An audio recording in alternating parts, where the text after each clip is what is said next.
This is the HTMS Nakha, also known as the LCS 102. It is the last remaining ship of its class. She is now safely installed as a floating museum in Mare Island Naval Shipyard at Vallejo City in the United States.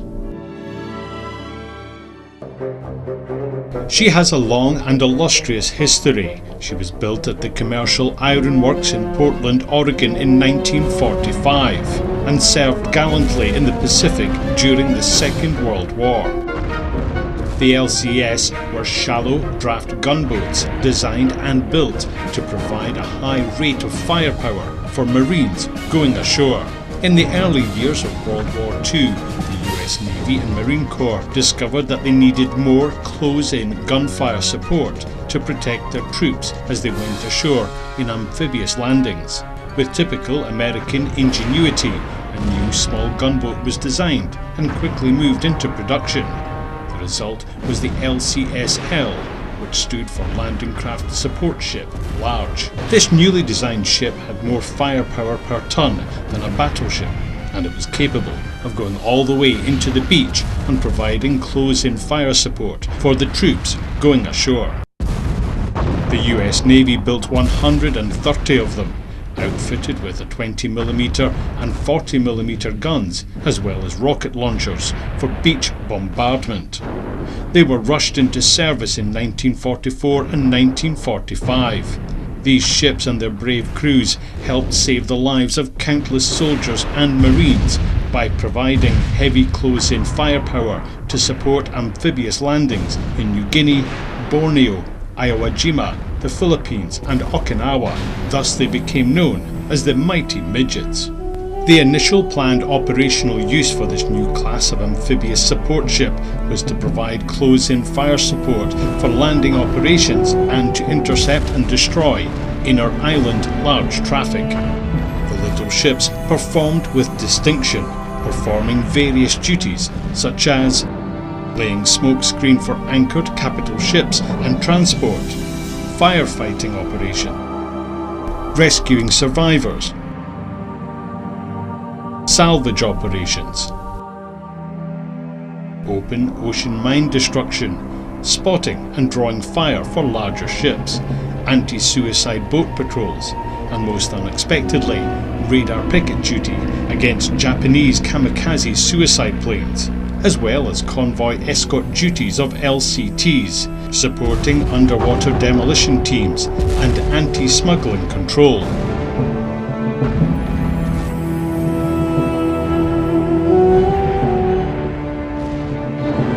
These officers and men, the mighty Midgets, were involved in engagements in 5 major operational areas. Manila Bay on the 26th of January until the 16th of April 1945. Iwo Jima the 15th of February to the 16th of March 1945. Solidation of the Southern Philippines 28th of February until the 20th of July 1945. Okinawa Gunto operations 17th of March until the 30th of June 1945. Borneo operation, the 27th of April until the 20th of July 1945. During the course of the war, 26 were sunk or badly damaged in combat operations. These ships, like so many others, received little notice when the history books were written because aircraft carriers, battleships and cruisers took most of the glory. However, sailors aboard the LCS served bravely as well. Their participation in World War II needs to be preserved as part of our Navy's history. After World War II in the 1950s, the United States Navy transferred the LCS 102 along with 52 sister ships to the newly formed Japanese Maritime Self-Defense Force, where she was named Himawari. When she was later deemed surplus to requirements, the US asked for the ship to be returned. Under a reciprocal agreement between the USA and Thailand, after an overhaul, she was presented to the Royal Thai Navy in August 1966 at Sattahip Naval Base. During her 41 years of service with the Royal Thai Navy, the HTMS Nakha sailed under 25 fleet commanders.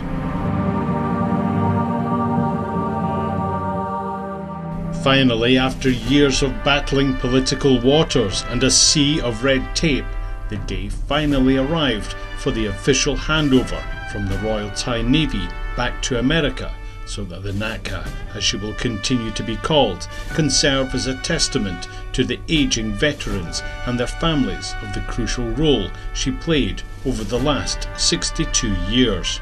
It was a heart-rending yet proud day for the Royal Thai Navy when on Tuesday the 22nd of May 2007, in an elaborate ceremony of pomp and purpose, the HTMS Nakha was handed back to the United States of America. The event culminates 10 years of lobbying and requests by the National Association of the LCS L1130 in the United States to bring the historical ship back home to be immortalised in the museum at Mare Island Naval Shipyard in Vallejo City. In a plea for the return of the ship, a veteran wrote to the US Secretary of the US Navy, saying there are still tens of thousands of World War II Navy and Marine veterans who would appreciate greatly the preservation of the last LCS as a means of memorialising their service in the Pacific Campaign and preserving an important piece of amphibious warfare history. Bring her back to the United States. The HTMS Nakha was decommissioned and work had begun to de-arm the fighting ship. One veteran who supervised the de-armament process said it was a sombre moment for the Thai sailors. They had lived and worked on this ship for over 40 years. It was very difficult and heartbreaking for them to remove her claws. They did not want to harm her. Admiral Sattahip Kayanon, Commander-in-Chief of the Royal Thai Navy, represented Thailand in the signing over of the vessel. The US Embassy, represented by Captain Walter B. Watson Jr., US Naval Attaché, and Dr. William J. Mason, representing the National Association of USS LCS L1130, were on hand to receive the vessel. Admiral Sattahip said it had been a long time, 40 years, since the HTMS Nakha was commissioned under the Royal Thai Fleet. The officers that were assigned to her are very attached to her, and when they knew the ship was going to be returned to America, they were grateful that they had played their part in taking good care of her. He proudly said, "This is the first ship of the United States of America to be taken care of by the Royal Thai Navy." The Thai Commander-in-Chief said that in a way it was a loss for the Royal Thai Navy to return the Nakha to the US. She had served us with honour and distinction. He said, "We are sorry to see her leave us, but we are happy and proud in the knowledge that she will bear the Thai name Nakha forever." 6 months earlier, National Air Cargo, an American cargo company based out of Buffalo, New York, was approached by the National Association of LCS 1130 to see if they could help with the project. They bear the motto, "The weight of the world on our shoulders." The president of the company, Mr. Chris Alf, sent his emissaries in Southeast Asia to research the project and come up with a solution to help these World War II veterans make their dream become a reality.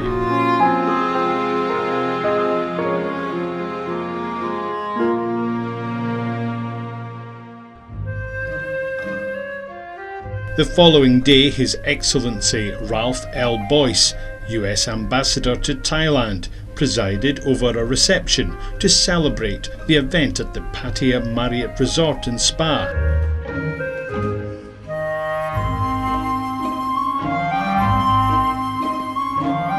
The occasion also gave an opportunity to recognise and thank both military and civilian members of the community for the support of the US military peacetime activities in Thailand, especially along the eastern seaboard.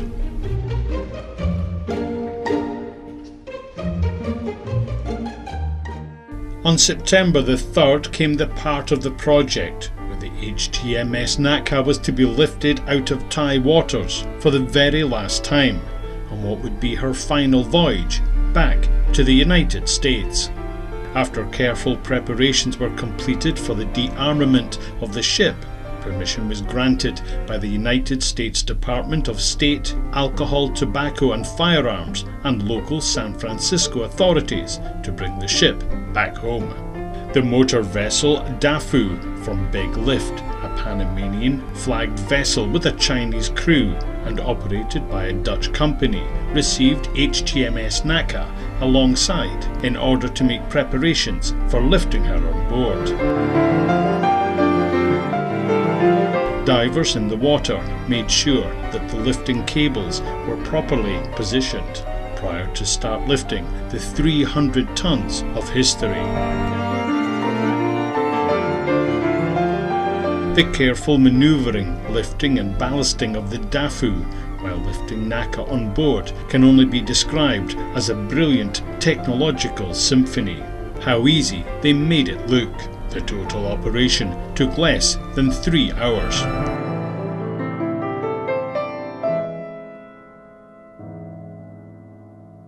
At 5 a.m. the following morning, a call came in that while settling, the Nakha had sprung a 12-inch hole in its underbelly.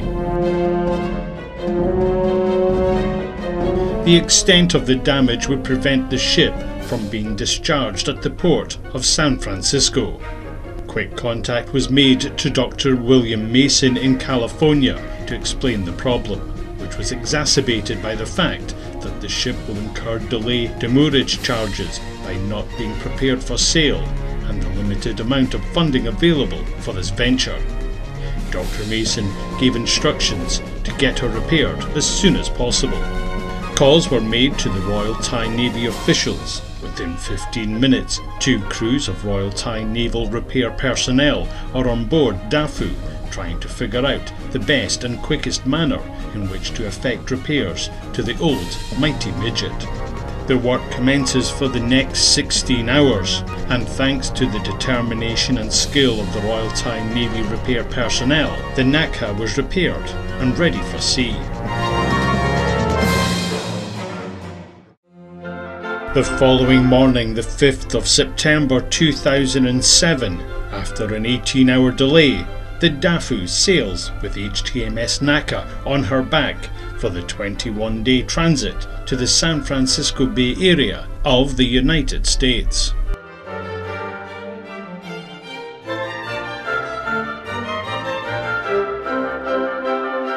On the 25th of September, the gigantic Dafu makes it across the Golden Gate Bridge.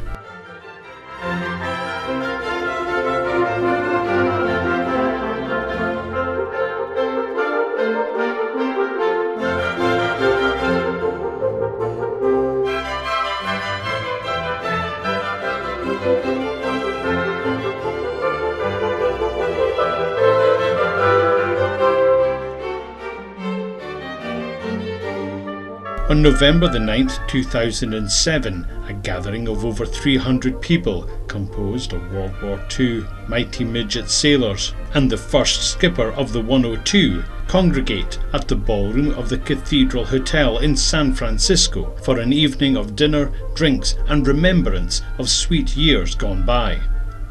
The gathering reflected different backgrounds. The one resounding common denominator was that these men, who came from all walks of life and corners of our country, responded to the call of duty to defend their way of life.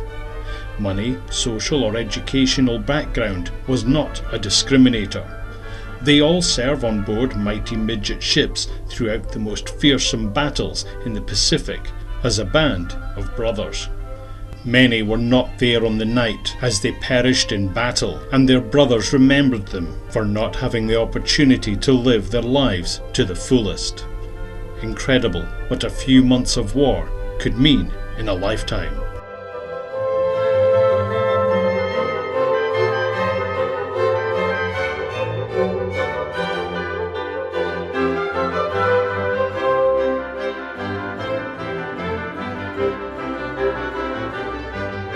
Many dignitaries spoke that night, Among the speakers were Dr. Bill and Janice Mason, John Romero, Rear Admiral Mark Balmert, Honorable Chris Leyhman, Rear Admiral Surasak, Admiral Prida, and the Consul General of Thailand in San Francisco. It was a magical night among true heroes.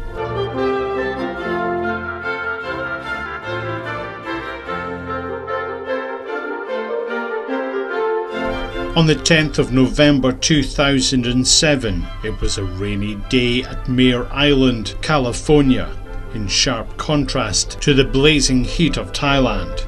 The veterans had the opportunity to again hear remarks about their service and sacrifice, knowing that to them their old ship kept them warm, dry and safe through a short yet unmemorable period of their lives. For many of them, what they became was defined by their service on board.